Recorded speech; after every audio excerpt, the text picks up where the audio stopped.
Welcome back to the next episode of Stardust Dirt. I'm Chad, and today I'm going to take out the DR, and we're going back for part 2 of the ride to Morisset Asylum. Today is a very dark story to be told. There's some gruesome scenes to see, but it's all part of history, so it has to be told. It was a great ride. Everything worked well, no issues, and I look forward to showing you all. Anyway, bye for now.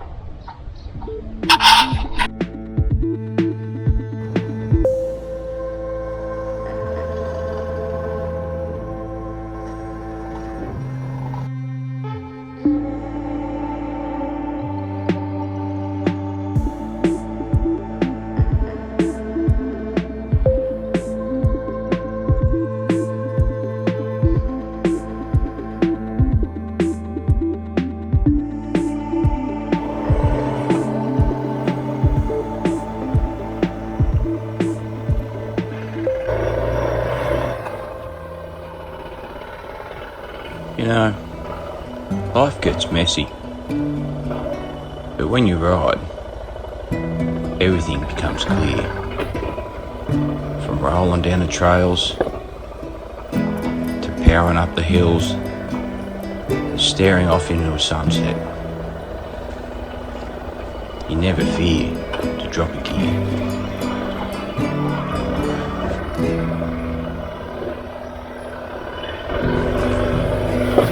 Today's the first day in weeks that there's been no rain. Wasn't sure if the trails were going to be dry, but I was certain there was going to be mud piles. So I keep in mind not to push myself to ride, but to ride to push myself. And I hope that everything goes fine. And never forget an old ancient rule that will help you to the end of time. If in doubt, power out.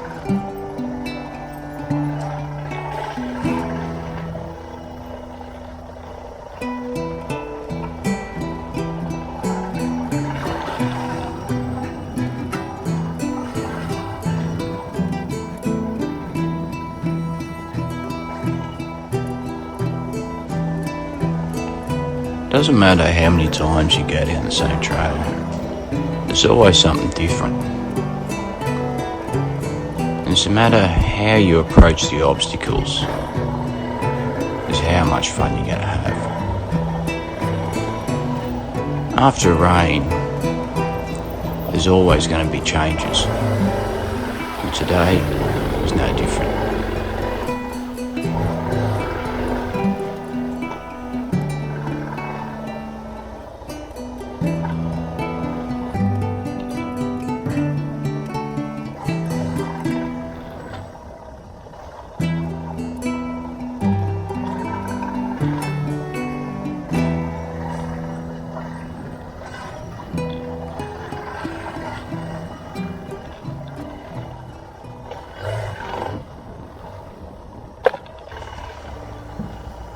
Like many things in life, what's difficult is always pleasurable at the end. And today's prize was going to be this song. So, with the love of riding, you keep pushing on. You don't stop when it becomes difficult or hard, or you get blocked. You find your way round. You find that path. And you look for the prize.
Nature's always a special place to me.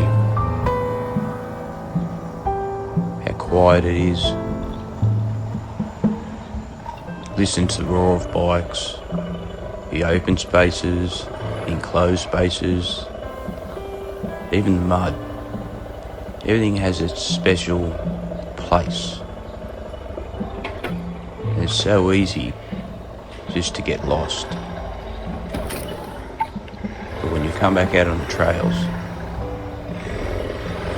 everything's where it's meant to be.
So, today I've got Bo with me. Say good day, Bo. We've come back out a different path, and that's cool. That's normal. I got lost, went the wrong way. But point is, we're here, and I'm going to show you some little secret spots. So when you're here, you need to come and see. So I'm going to have a rest now, and a Snickers, and I'll see you soon. Alright, let's go see if we can find the secret hole.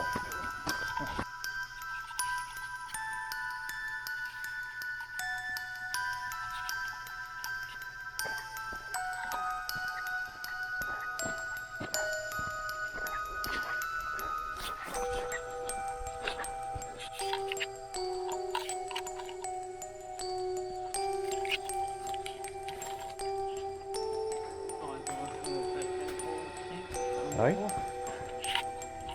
What's in the wall? You put your arm in that way so I light it.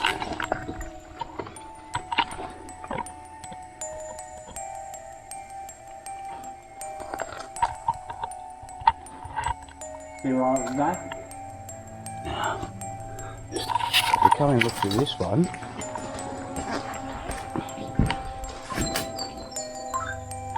Just checking for stress scratch before we go wandering.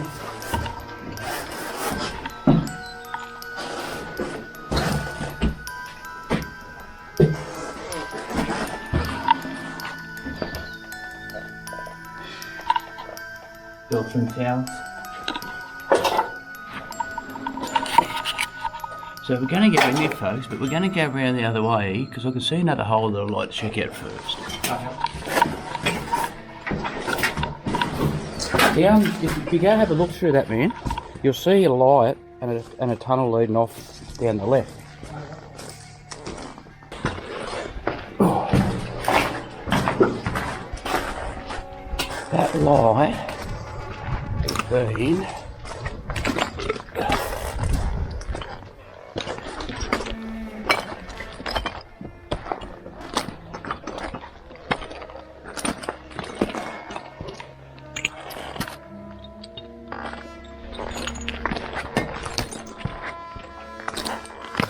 that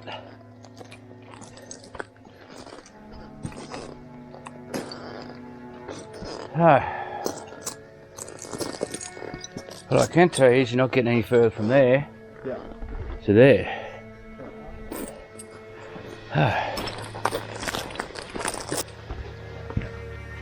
Okay, ghosties. What's that? I just told the ghosties. If you're out there and you want to come say good day and prove you're wrong, I'm going in your hole, and now's the time to come and show me. Let's go, Bo. You got the light? Yeah,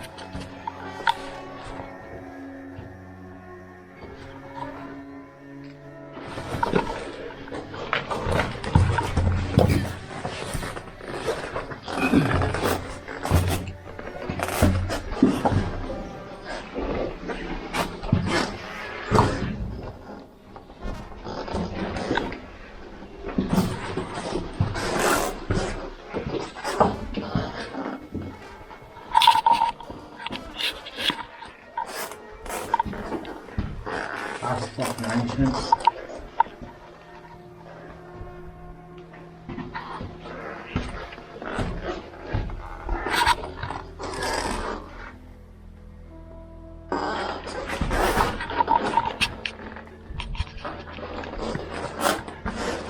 So these would have been done. These would have been done for plumbing, okay? Oh, yeah. There's no other way you get down here to access the plumbing. No.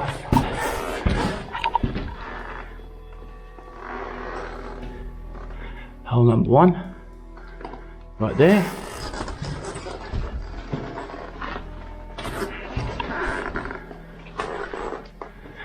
Okay, so we're in the spooky spot, okay? Right next to someone by the name of Byron, with a dig there.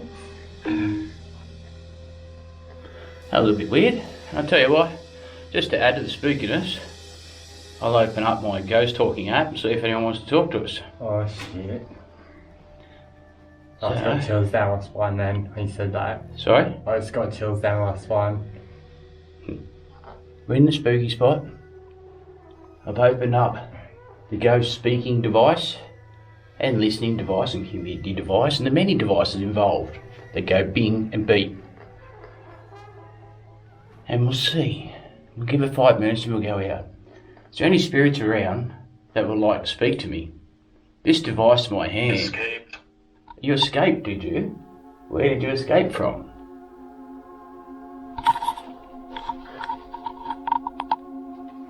Where did you escape from? Sunday.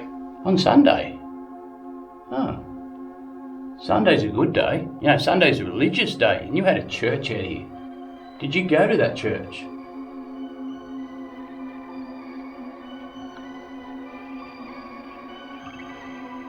What's your name?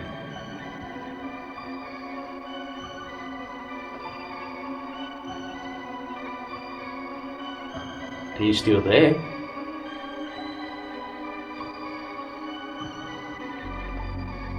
Alright, well this is just a test anyway to see if you're here.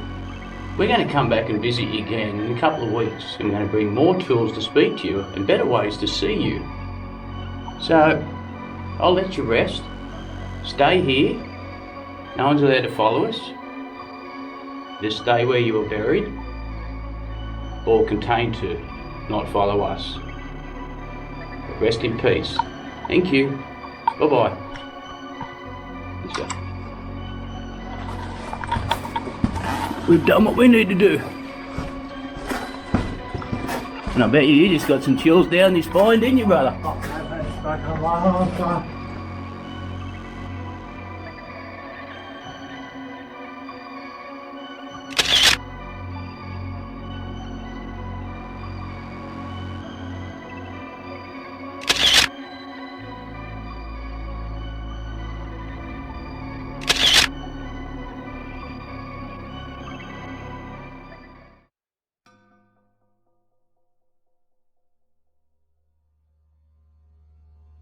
The job is difficult, sometimes even dangerous.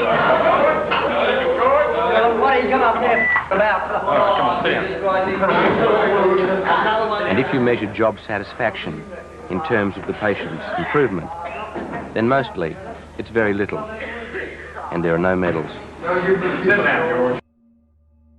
And when all else fails to arrest a deep, often suicidal depression, they send for this box. It sends an electrical charge through the brain.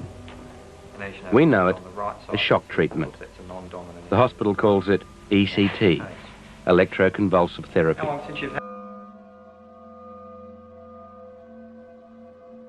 Why are you frightened? Because I'm frightened that I'll start on it before I'm asleep. And I'll have it like I did in the old days. Without anaesthetic? Yes. What was that like? Well, can I move my hands? Yes, sure. You hit the ceiling, you hit the bed, you hit the ceiling, and you wake up. And they have two, down at Prince Alfred, they had two extras to hold you on the bed. And you saw them when you went in. And they leaned over you before they gave you the treatment. Now I had ECT here. I had 12 here. I had 6 in Prince Alfred. I had 12 here before they decided they were going to give shock treatment with the anaesthetic. And it's really wonderful. I love going off to sleep, but I'm terrified. So how many times have you had shock treatment? 178. How many? 178. It's a lot, isn't it? Too many.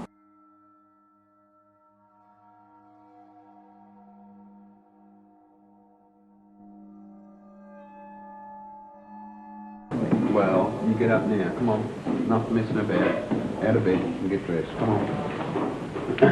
Get dressed now. Well, keep wiping me too this morning too. Make your bed I'm a killer. after you get dressed. Come on. I've killed one man. I've killed a man yet. I will. Enough talk. Just get dressed. Come on. Big arms. We'll keep on wiping this morning too. I worked in the acute admissions area for about 12 years. We used to give electric shock treatments twice a day. There was the charge nurse, then there was a doctor, and there was the next senior nurse, then there was a junior. We had to bring the patients in on the days we did the shock treatment. The poor buggers were kept in a sort of airing court out the back with a big high fence around it. And they used to try to escape from there because they were frightened, because they knew what was coming to them.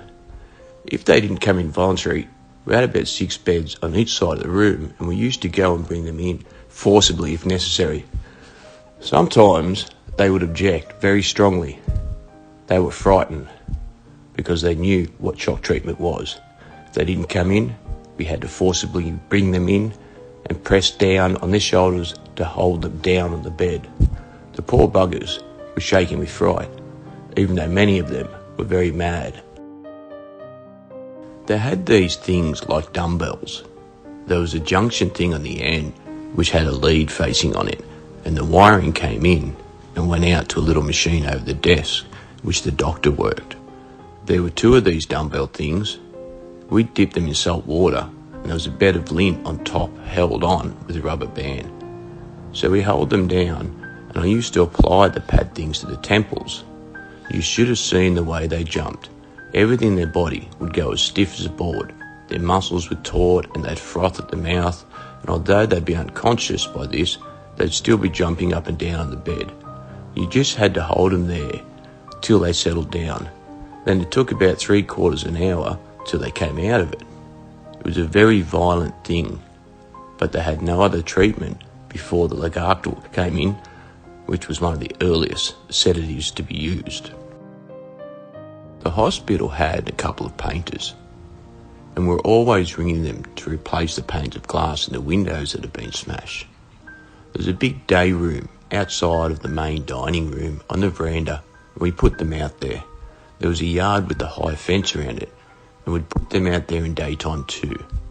The veranda roof came out over the edge of the courtyard, and they used to take their clothes off and throw them up on top of the roof of the veranda.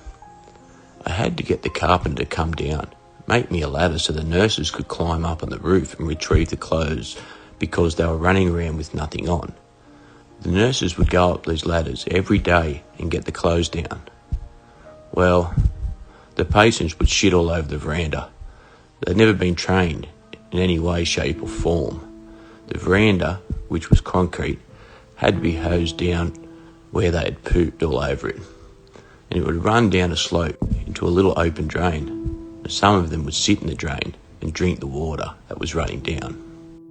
There was a patient who was one of the very few you called a trustee, and his job each morning would be given a pair of the old spring-type shears, which had a very sharp point on them, and would go out and trim the garden edges with the shears, just for something to do. This morning, just like any other day, he came in and the shears were in the little cupboard near the charge nurse was sitting, and the charge nurse reached into the cupboard, gave him the shears to go out and do what he did every day. But he got the shears, squeezed them together and stabbed the charge nurse in the temple. Fortunately, the charge nurse only lasted 2 or 3 days, then died.